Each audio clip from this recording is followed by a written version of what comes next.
Across Africa, rivers are not just water. They're the lifeblood of the gods, flowing between the worlds of spirit and man. From the highlands of Ethiopia to the rainforests of the Congo, from the deserts that cradle the Nile to the lush valleys along the Niger, rivers are not merely natural features.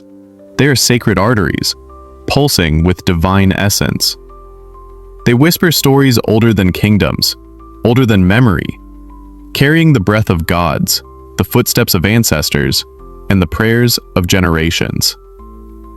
In African cosmology, the river is not just a path of water. It is a spiritual highway, a living being, a presence to be revered. But why are rivers sacred?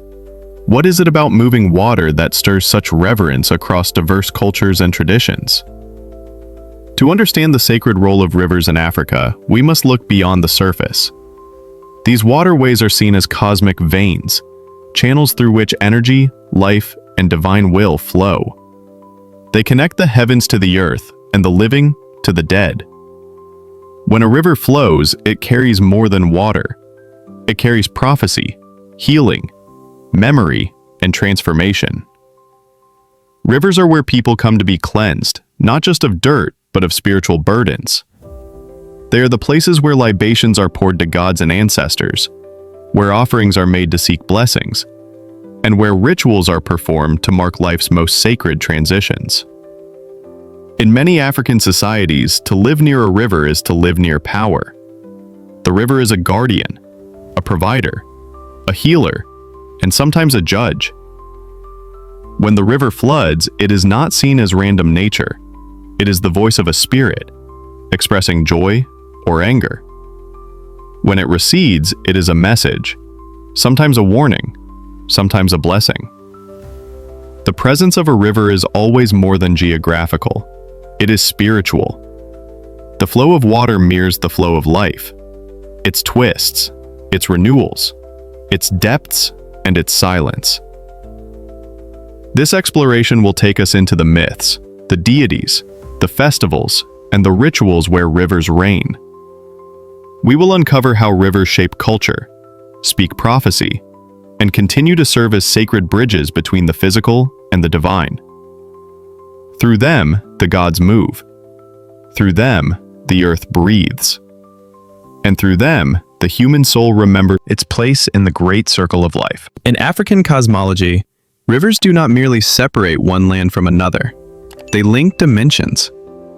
A river is a living channel between heaven, earth, and the underworld, forming a triadic bridge across which gods descend, ancestors speak, and prayers ascend. Flowing water is not static. It moves with intention. Its direction echoes the soul's journey through life, death, and beyond. Just as the river has a source, a path, and a destination, so too does the human spirit. And in this symbolic rhythm, African traditions place rivers at the center of spiritual understanding. Water is memory in motion. It remembers the source, flows through the present, and inevitably returns to the cosmic source from which it came. This is not metaphor, but metaphysics, a sacred belief deeply embedded in the rituals and worldviews of numerous African peoples. This cycle, birth, life, death, rebirth, is encoded in the very nature of water. A spring emerges from unseen depths. It swells into mighty rivers.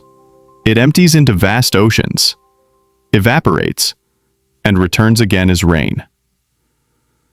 This endless motion is not just natural, it is sacred. To watch a river flow is to witness the pulse of creation itself. It is why rivers are often central to rites of passage. In many traditions, when a child is born, water from a sacred river is used to bless them. When someone dies, their body is bathed with it, or ashes are scattered into it. The river bears witness to every transformation, every passage from one phase of existence to another. Initiation rituals in various African cultures also take place beside rivers or involve river water. These are not symbolic choices. They are acts of alignment with divine flow.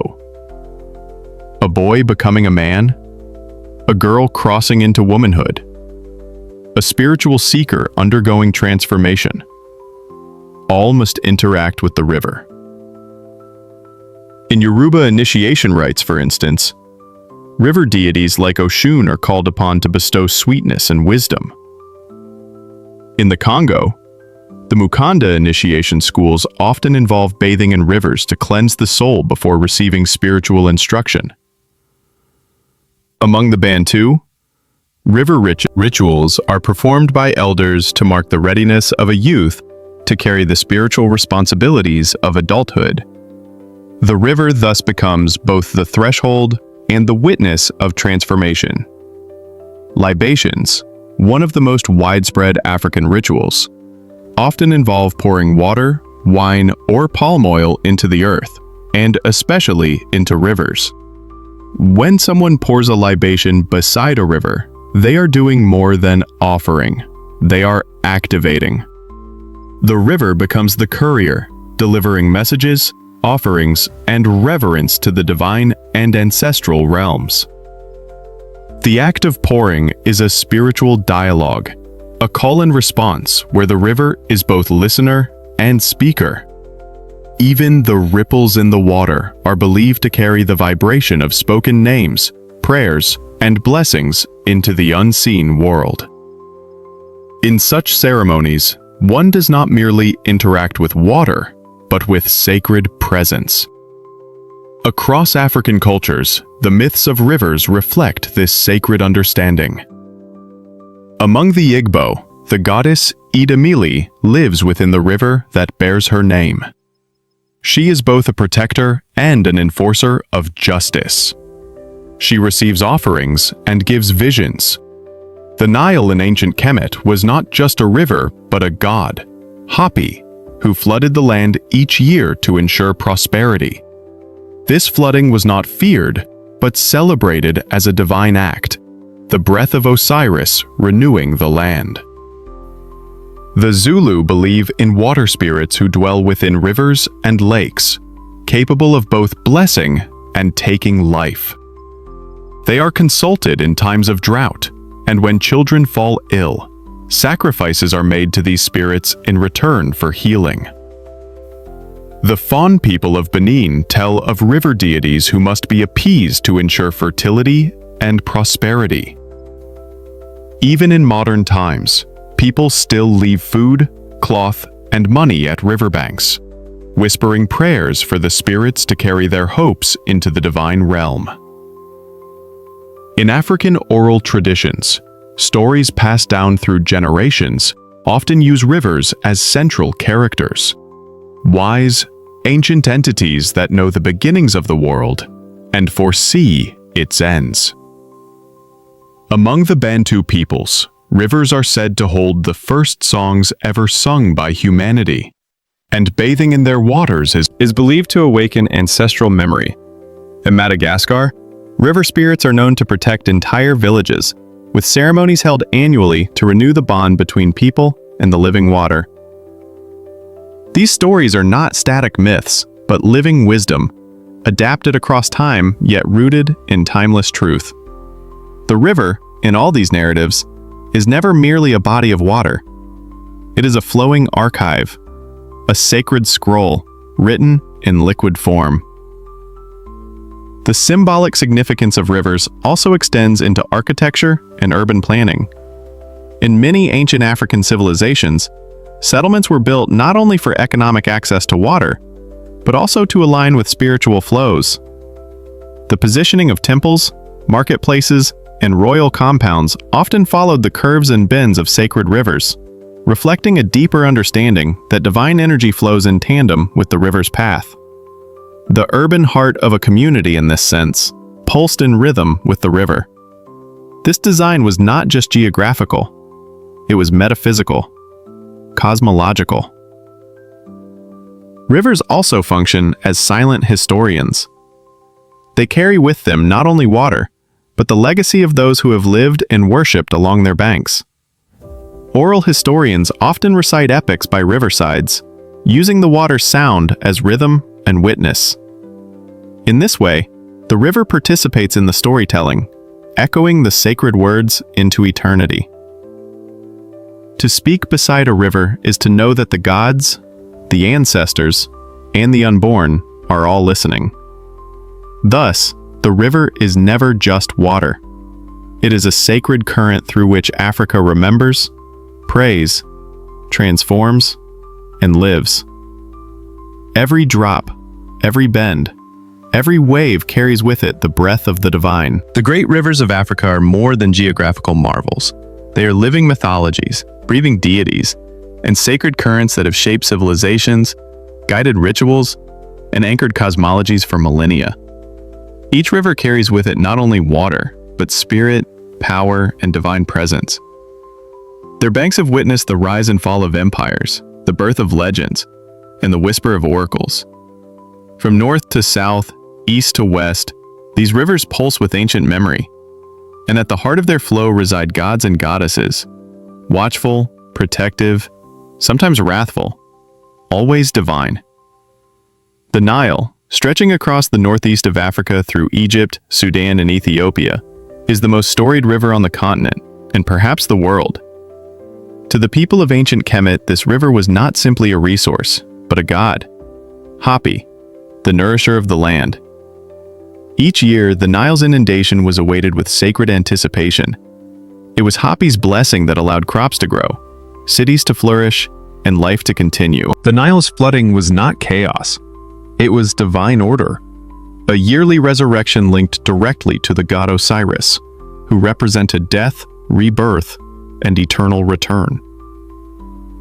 As Osiris's body was said to have been scattered across the Nile, so each flood was seen as his spirit rising again, restoring the fertility of the black soil. Even today, Egyptians speak of the Nile not only in economic or historical terms, but in reverent tones that echo these ancient associations. Westward, the Niger River winds its way through countries such as Guinea, Mali, Niger, and Nigeria. This river, too, is steeped in divinity. In Yoruba cosmology, the Niger is home to Oshun, the goddess of love, fertility, beauty, and fresh water. She is the sweet river, the gentle mother, yet also a force of power and justice. Devotees gather at the banks of the Niger to sing, dance, and offer gifts to Oshun, honey, coins, fruits, seeking her blessing in matters of the heart, health, and prosperity. Her presence is believed to soothe conflict, nurture creativity, and awaken spiritual awareness. The river becomes her body, her hair flowing with gold, her laughter rippling through the currents. During the Oshun Osogbo festival in Nigeria, pilgrims bathe in her sacred waters, renewing their connection to her spirit, asking her to intervene in their lives. The Niger is not just water, it is Oshun made visible. In Central Africa, the mighty Congo River courses through the lush equatorial belt, holding within its depths the mysteries of the Kalunga Line, a spiritual boundary between the world of the living and the realm of the ancestors. In the cosmology of the Congo people, the river represents the Great Mirror, a portal through which spirits travel between worlds. It is both a river and a road, a waterway and a passageway. Nganga priests use the river in their ceremonies to contact the ancestors, to seek healing, to interpret visions. The Congo River is sacred not only because of its might, but because of its metaphysical role. It is the spine of spiritual transition. The river spirits that inhabit its waters are called upon during rituals of cleansing, birth, and death. It is said that when one stands at the edge of the Congo, one stands at the edge of time itself, listening to voices older than language. Further south flows the Zambezi River, cutting across Zambia, Zimbabwe, Mozambique, and more. Its power is legendary, its beauty mesmerizing, but its spirit is fierce. The people who live near the Zambezi speak of Nile and Niger, the serpent god of the river, a divine guardian and protector. Nile and Niger is not gentle like Oshun. He is wild, unpredictable, revered, and feared. He is the spirit of justice and wrath, especially when the natural balance is disrupted. During the building of the Kariba Dam in the 1950s, floods ravaged the construction site. The local people warned that Nile and Niger was angered by the blockage of his river. They spoke of his wife, who lived upstream, now separated from him by concrete walls. The disasters were interpreted not as accidents, but as divine rage. To this day, Nile and Niger remains a powerful figure in the spiritual consciousness of Southern Africa, and many wear his image as a talisman for protection. These rivers, Nile, Niger, Congo, Zambezi, are not isolated myths. They are part of a greater spiritual network, a continental understanding that water is not just water. Each river, in its own way, represents a divine force. Each has a personality, a spirit, a rhythm, and a voice. The deities who dwell in them reflect different aspects of the human and cosmic journey: birth, love, transition, power, memory, justice. The rituals that surround them, festivals, offerings, libations, songs, are living expressions of relationship. Humans do not dominate these rivers. They negotiate, they honor, they remember. What makes these rivers sacred is not only their presence in ancient myth, but their enduring role in present-day spirituality. Pilgrims still travel to the banks. Prayers are still whispered into their waters. Diviners still cast offerings into their depths. And when drought comes or the rivers rise in flood, communities do not only call meteorologists, they consult the elders, the spirits, the gods of the river. These are not relics. These are living, breathing traditions. So when one looks at the map of Africa, tracing the lines of its rivers, one does not merely see topography. One sees theology. One sees temples without walls, flowing altars, and ancient gods still moving with the tides. The Nile whispers of resurrection. The Niger sings of sweetness and love. The Congo chants of transition and return. The Zambezi roars with the fury of balance disrupted. Each river, a scripture. Each wave, a verse. Each flood, a divine footstep still echoing across time. Communities do not only call meteorologists, they consult the elders, the spirits, the gods of the river. These are not relics. These are living, breathing traditions. So when one looks at the map of Africa, tracing the lines of its rivers, one does not merely see topography. One sees theology. One sees temples without walls, flowing altars, and ancient gods still moving with the tides. The Nile whispers of resurrection. The Niger sings of sweetness and love. The Congo chants of transition and return. The Zambezi roars with the fury of balance disrupted. Each river, a scripture. Each wave, a verse. Each flood, a divine footstep still echoing across time. Throughout the vast landscape of African spirituality, water flows not just as a physical element, but as an embodiment of divine feminine power.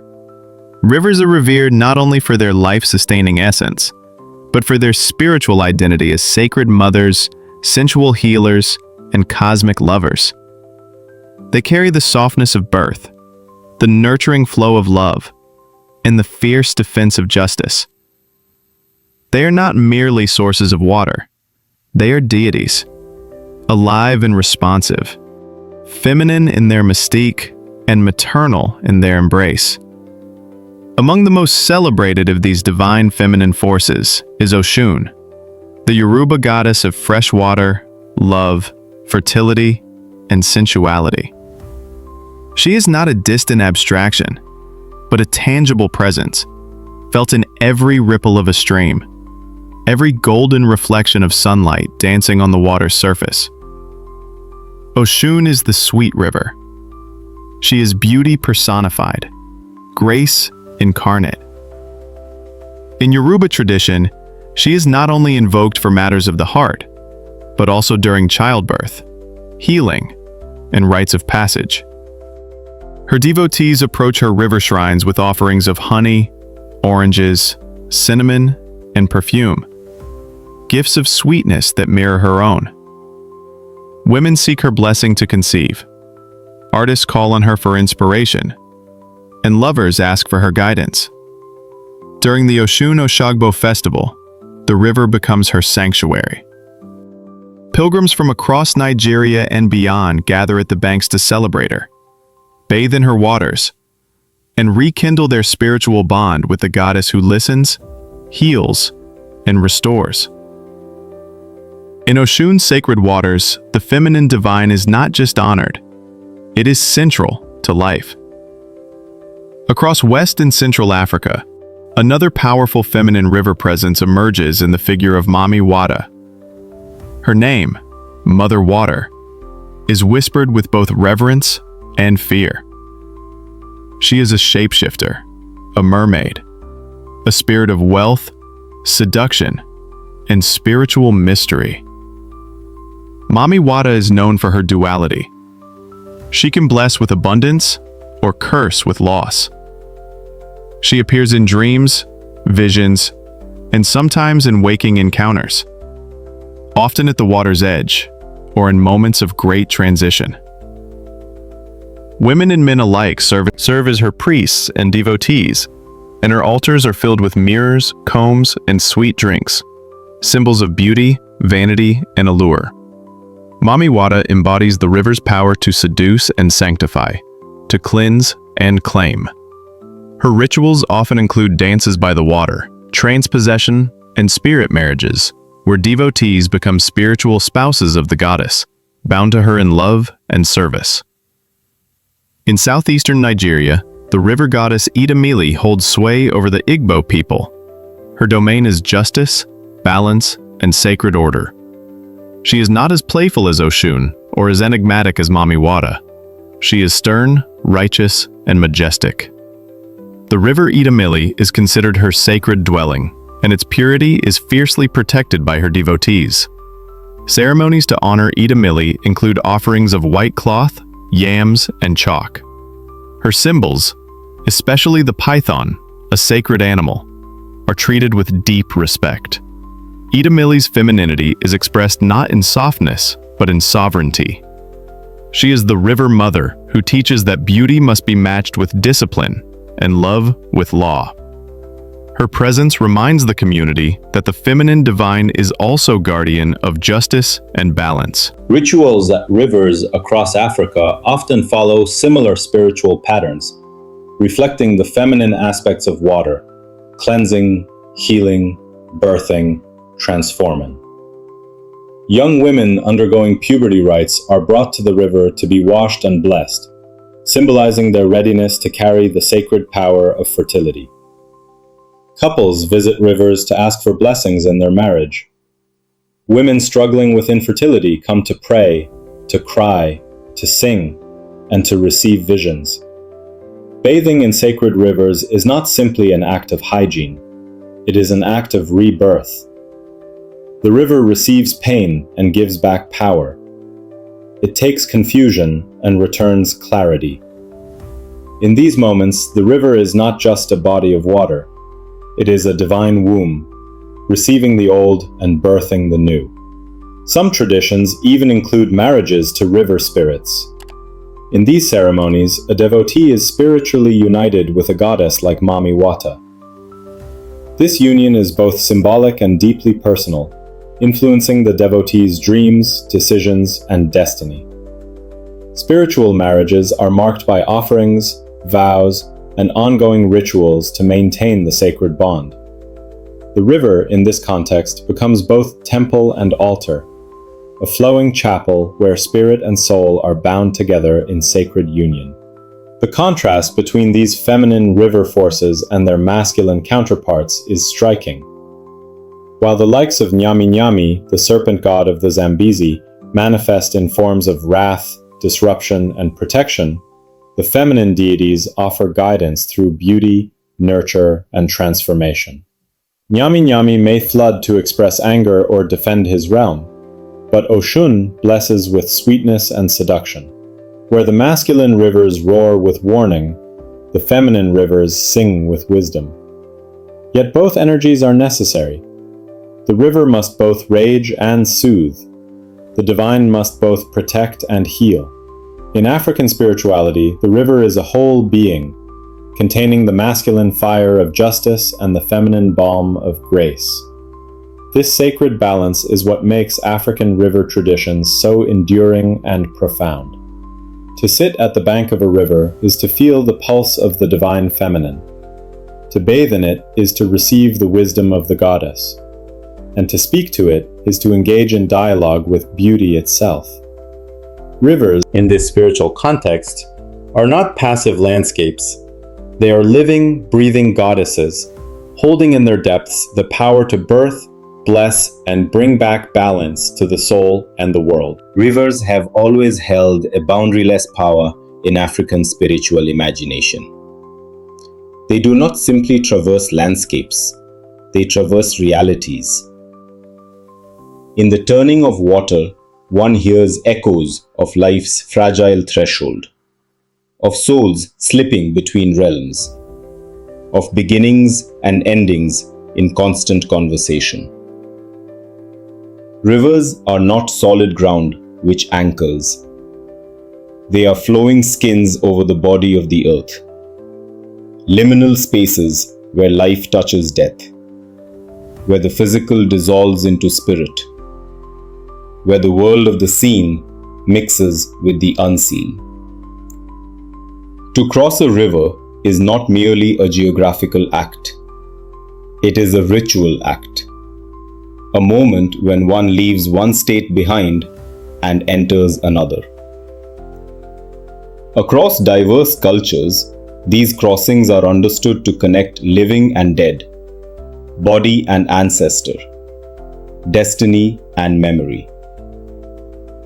The Congo River, immense and winding, carries within it one of the most profound symbols of this liminality, the Kalunga line.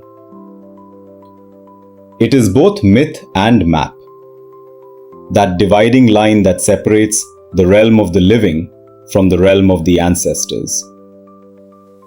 Crossing that line, whether in mythic narrative or ritual journey, is to pass through death and return, or to allow ancestral voices to travel into the lives of those still walking. The Kalunga line is not somewhere far off. It is woven into the very flow of daily life. Fishermen who drift at dawn, mothers who wash by its banks, children who swim in its shallows. Each one is moving across those thresholds, whether they know it or not. Ceremonies are held where crossing the river or standing on its bank at precise moments of moon or sun is a pilgrimage into the spiritual. Divination practices often use moving water as both instrument and medium. Sacred rivers carry messages in their motion, in the way currents swirl around stones, in how waves respond to offerings. Diviners drop small shells or stones into river currents and read their movement. They watch how water pulls at fabric, how foam gathers, how eddies churn. Those observations become letters of spiritual grammar, telling stories of what the ancestral realm wants, what must be remembered, what must be restored. The river becomes oracle, speaking in silence, in ripple, in the whispers of currents. Its flow becomes voice. The water shapes the message. Oral traditions reinforce these themes. Songs are sung by riverbanks, proverbs recited in villages, myths told by the fireside. One proverb might say that he who seeks justice must cross the river, meaning undergo trial or passage to emerge true. Another myth might tell of a spirit who walked across the river into human form. Songs invoked in initiation bring children to rivers, calling them across thresholds of childhood into adulthood, innocence into spiritual awareness. In many languages, the word for crossing water becomes metaphor for crossing life phases, crossing spiritual awakening. Stories of ancestors emerging from rivers or heard in voices carried by the current are everywhere. Rivers are bridges, not built from earth and timber, but from memory and faith. This understanding of rivers as boundaries and bridges is not something in the distant past. It lives in the rituals people still carry out, in the way communities still treat their rivers, never merely as geography, but as living thresholds. When someone falls ill, they may seek healing in river water, not only for its medicinal value, but because river water is believed to touch ancestors. When a mourner journeys to the riverbank at sunset, they do so not only to remember the person who died, but to bridge the silence. In diaspora traditions, those in the Americas or the Caribbean sometimes perform rituals over river waters, believing the same boundary lines exist, though they are far from the rivers their ancestors left behind. Rivers as boundaries and bridges teach us that life is never a lone passage. We are always moving between seen and unseen. We are always in transit between what was and what could be. We learn that death is not final, but part of a cosmic rhythm, that ancestors never really left. That memory passage is ongoing. And when we engage rivers in respect, in prayer, in ritual, we are not just honoring water, we are engaging the path between worlds, walking the bridge of memory, and crossing into truth. Pilgrimages to rivers and annual sacred river festivals remain among the most visible expressions of Africa's living bond with its waterways. At Osun-Oshogbo in southwestern Nigeria, thousands come together each year, walking the paths to the Osun River, offering prayers, dancing, and singing to the goddess Osun. They bring gifts of fruit, cloth, honey, and incense. Before sunrise, believers dip into the waters, asking for fertility, healing, and renewal. It is not simply a cultural festival, but a physical re-worship of life, flowing water, and divine presence.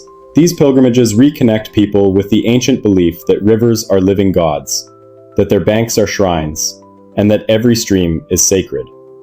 This kind of tribute carries the weight of centuries, of ancestors who stood in these places and entrusted their hopes to the currents. In doing so, it demonstrates that the sacred river's power has never truly waned. Far beyond Africa, in the Americas, the survival of river traditions in the diaspora testifies to their resilience. In Brazil, Santeria devotees venerate Yemaya at the edge of the sea and rivers, combining African water spirit worship with Catholic imagery and community ceremony. In Haiti, voodoo ceremonies often invoke water spirits near rivers or springs. Sacred offerings float upon water, and ritual baths are taken in places consecrated by memory.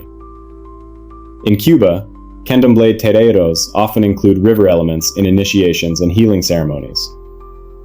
These diaspora communities preserve the rituals, stories, and energies of African rivers, even where the rivers themselves are distant.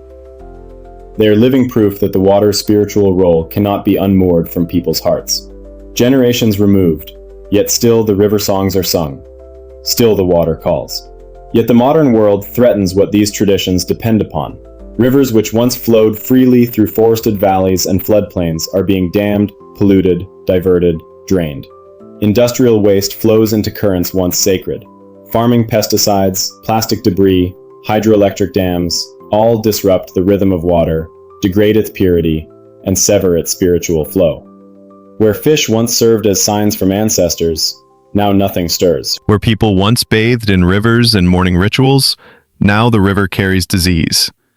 With each dam built without respect to tradition, with each watercourse altered for profit, the spiritual lifeline erodes. To see a river dead is not simply to see nature harmed. It is to witness a severing of history, but disappearing of gods. In response, voices of preservation rise, not only from environmentalists but from spiritual leaders, elders, and activists, who understand that saving rivers is also saving memory. Campaigns to clean rivers, restore their banks, and recognize them legally as sacred are growing in many countries. Indigenous movements call for river protection, emphasizing that spiritual heritage is as crucial as ecological heritage. Some governments are beginning to incorporate spiritual values of rivers into conservation policy, declaring rivers sacred sites, restricting pollution, and engaging river rituals in ecological restoration. Communities reclaim river altars, rebuild shrines, and teach children river songs and river myths. This reverence in modern times becomes a promise that the rivers will not be lost. That even as climate change and industrial development push them to the brink, the human heart remembers. The call emerges clearly. Protect rivers not only as water bodies, but as sacred heritage. When you stand at a riverbank, under the morning light, dipping your hand into living water, remember this. The water holds more than life.